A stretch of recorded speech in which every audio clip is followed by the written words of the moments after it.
When I was. Can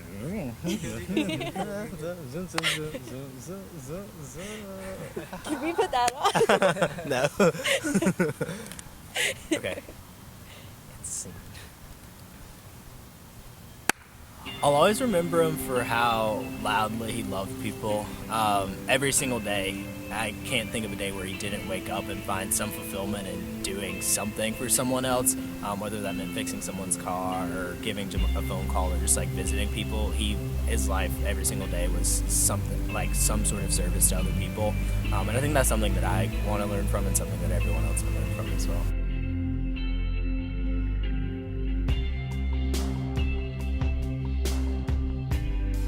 Okay, yeah, it was my 8th grade year.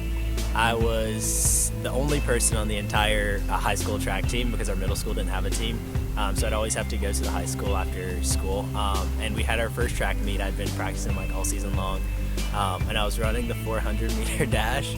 And we were at our rival high school, and I remember it was like 45 minutes away, and my grandparents came down to visit. They came to like every single track meet, every single concert we ever had growing up.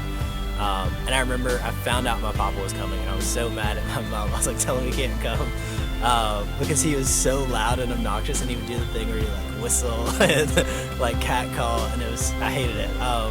And I remember I was running this race, and we were going around the 300-meter bend, and I was in dead last place. And I hate losing, and so I did the only thing I could think to do, and I just like grabbed the back of my calf and like howled and like ran off the track and pretended to have a cramp. And I remember the coaches ran over and like all the trainers ran over, and they're like, "Oh my gosh, like, are you okay?" And they're like, "We think you're fine." And then I was like, "No, like, it hurt so bad." And afterwards, I was riding back with my grandparents, and we were just sitting in the car. It was dead silent. I was really embarrassed. And I remember my papa, like, in the middle of the silence, he just like turned around and he looked at me. He was like, "I'm rooting for you." And it didn't mean that much to me in that moment, but just looking back on it, I think that like one of his biggest legacy that he left with me was just the ability to like be willing to look like a fool for the people that he loved, and to be loud and obnoxious and just like love loudly. And I ask myself that question every single day, like, how am I holding up to the legacy?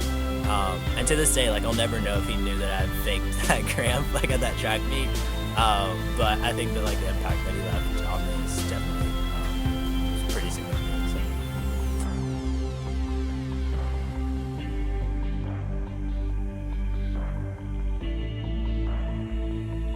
My name is Trey Walk, and this is Voices.